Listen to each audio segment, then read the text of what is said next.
ZYJ 460. 1130 kHz. Rádio Nacional do Rio de Janeiro. Uma emissora EBC, Empresa Brasil de Comunicação. Tarde Nacional, com Luciana Vale. Entrevista.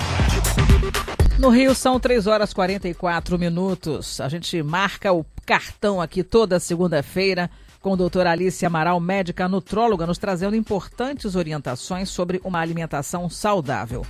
Na pauta de hoje, gestação e alimentação. Cuidar de mãe e bebê, para uma gravidez saudável de ambos, mamãe e filhote.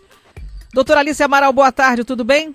Boa tarde, Luciana. É um prazer muito grande mais uma vez estar falando com você e com o seu ouvinte da Rádio Nacional. Prazer é sempre nosso, muito obrigada. Bom, a experiência da gestação acontece para uma grande maioria das mulheres, Planejada ou não, uma vez anunciada a gravidez, descoberta essa gravidez, a nutrição, uma boa nutrição é fundamental, doutora Alice? É verdade. O ideal que a gente sempre orienta quando uma mulher ela quer engravidar é que ela esteja com um peso dentro de um nível aceitável antes dessa gravidez. Mas nem sempre isso é possível, nem sempre a gente consegue planejar todos os momentos da nossa vida, Então, o que a gente faz? Se engravidou e está acima do peso, mais uma razão para você cuidar melhor da alimentação. Você sabe, Luciana, que a obesidade, ela atinge 23% das mulheres no Brasil. É um índice muito alto. Isso coloca o Brasil no 5º do ranking mundial de obesidade. Olha só, 5º colocado. Mulheres jovens? De mulheres obesas. Sim, mas é uma percentagem... É geral, geral. Mulheres de modo geral, E o problema da obesidade, principalmente durante a gravidez, é porque ela pode desenvolver uma série de patologias na mãe, na gestante e no neném. Na mãe, ela pode desenvolver um diabetes, que a gente chama de diabetes gestacional, pode aumentar a pressão arterial, pode dar uma pré-eclâmpsia, pode fazer com que tenha um parto prematuro ou que a criança ela já nasça morta, que a gente chama de natimorto.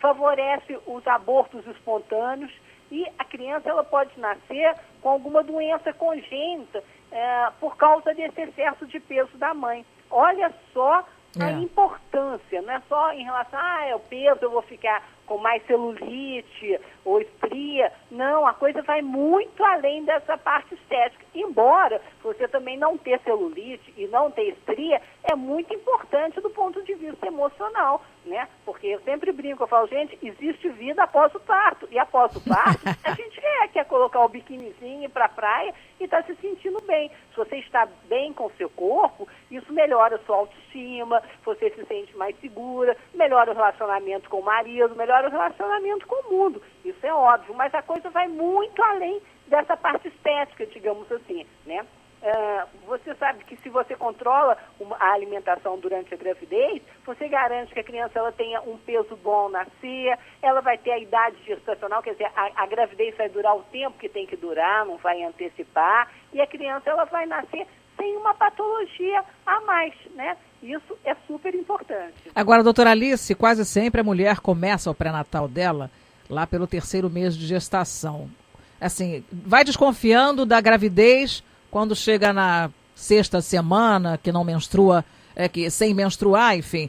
Aí constata a gravidez, marca o obstetra, ginecologista, então já está quase no 3º mês de gestação para começar esse acompanhamento importantíssimo que é o pré-natal.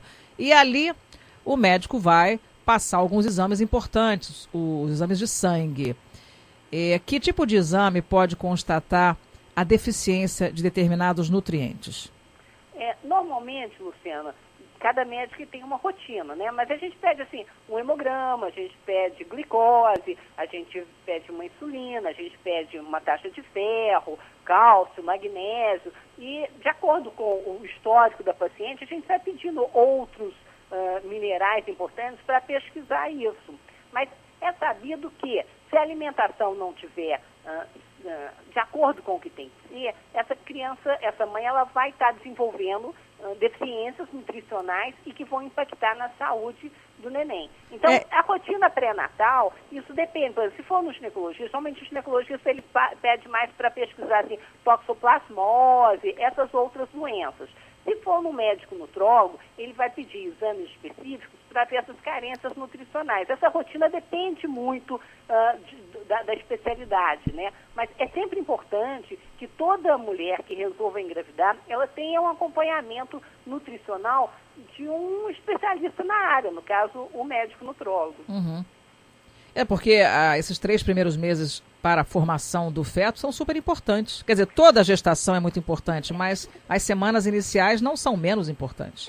Inclusive você tocou um assunto muito interessante, porque, por exemplo, é muito comum a mulher, quando ela chega assim, no 3º mês ou no 2º mês, que ela vê que está grávida, aí ela vai no médico e o médico passa algumas vitaminas, e é comum passar o ácido fólico, né? Quando, na verdade, a importância do ácido fólico é porque quem tem deficiência de ácido fólico, ou se você não tiver níveis apropriados, porque o ácido fólico ele vai impedir a formação da espina bífida, uma alteração a nível da coluna da criança. Só que essa coluna, ela se forma já no 1º mês. Então, o que a gente orienta, quem quer engravidar, tem que começar a tomar o ácido fólico antes de engravidar, porque se você tomar depois do 1º mês de gestação, você já perdeu esses benefícios. É o que eu falei inicialmente. Se você tem interesse em ser mãe, se você quer aumentar a família, antes de mais nada, procure um médico nutrólogo, que ele vai orientar a sua alimentação. Se você estiver acima do peso, você vai emagrecer e vai te dar alguns suplementos para você preparar a casinha para receber o neném. Isso é fundamental, porque depois esses nutrientes já não vão ser tão importantes, porque essas malformações já estão concretizadas, digamos assim. É verdade. Sem falar na anemia, né? A mulher que tem anemia crônica também, como você disse, é importante tomar o ácido fólico antes de querer engravidar. Exatamente. E a alimentação, ela vai impactar muito isso. Por exemplo, a gente sabe que o café, eu adoro café, ele é muito interessante, ele protege o cérebro, ele tem uma ação antioxidante e tudo. Mas o café, ele tem cafeína, assim como os refrigerantes à base de cola, o mate também. E a cafeína, ela impede a absorção de ferro. Então, a grávida, ela tem que usar o café já com uma certa moderação, principalmente se ela tiver a predisposição à carência de ferro. O chocolate também tem a cafeína que vai agir nisso. Tem alimentos que eles têm uma ação assim, antinutriente. Além deles não nutrir o nosso organismo, ele impede que a gente absorva determinados nutrientes, como é o caso dos açúcares, dos carboidratos refinados. Então, a alimentação da grávida, ela não pode conter isso. A canela também é uma coisa que a gente fala que deve evitar a grávida, porque ela aumenta a contração uterina. O ovo cru, os alimentos crus, de modo geral, assim, carne mal passada, ou ovo cru, ou a gema mole, eles podem estar contaminados. Então, a mulher grávida, ela não deve fazer uso desse tipo de alimentação, tá? Esses adoçantes, produtos diet, light, a gente contraindica totalmente. E os alimentos industrializados, Luciana, eles têm uma concentração muito grande de sódio e muitos têm um realçador de sabor chamado glutamato monossódico, que é um verdadeiro veneno para a mãe e para a criança. Então, a gestante, se ela puder não lançar mão, não fazer uso de alimentos industrializados, é sempre muito bom. O que ela tem que comer? Eu sempre oriento, principalmente nesse início de gravidez, eu não sei você, mas eu durante a minha gestação sentia muitas náuseas. E aí eu fazia uso do limão. Eu pegava, às vezes, ou usava o limão para temperar, ou uma limonada, ou o simples fato de cheirar o limão já minimizava muito. Bem lembrado. Limão e gengibre é melhor do que qualquer remédio que você possa usar. Limão e gengibre ajudam muito no controle desse enjoo durante a gravidez. Muita fibra, porque às vezes o intestino ele tende a prender também, né, da prisão de ventre, então as fibras elas vão ajudar, né? As frutas, que além das fibras tem vitaminas e minerais, e ajuda também não só na prisão de ventre, mas na azia, no inchaço, nas queimbras que são muito comuns em grávidas.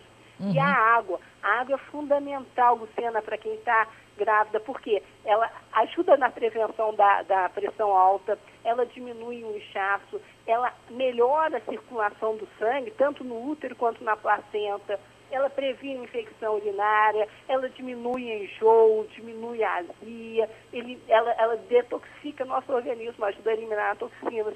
Então, a mulher grávida, ela tem que fazer uso de muita água, principalmente, se puder, a água de coco, e quando a gente fala da água de coco, é a água de coco natural. Do coco mesmo. Do Agora, coco mesmo. doutora Alice, você falou da preocupação com a mulher acima do peso que quer engravidar. E quando a mulher está abaixo do peso, alguma precaução? Aí ela tem que tomar muito cuidado também com a alimentação, porque senão ela corre o risco de gerar uma criança com algumas carências crônicas. Baixo peso também, né? Com baixo peso, e isso não é interessante. Tanto o excesso quanto a carência são prejudiciais. A gente tem que ficar ali dentro daquela zona de normalidade, digamos assim, porque senão vai desenvolver doenças como a obesidade mesmo, né? A mãe obesa, ela vai predispor o filho a, no futuro, desenvolver obesidade, diabetes, as cardiopatias. Isso tudo está muito ligado a como a mãe ela cuida da alimentação dela.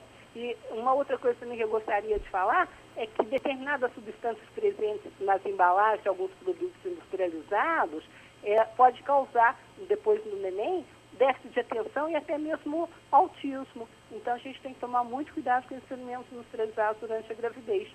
E a gente já sabe hoje, Luciana, depois do projeto Genoma, né, em 2003, que a alimentação da gestante, ela pode alterar o DNA do feto, fazendo com que ele desenvolva muitas doenças.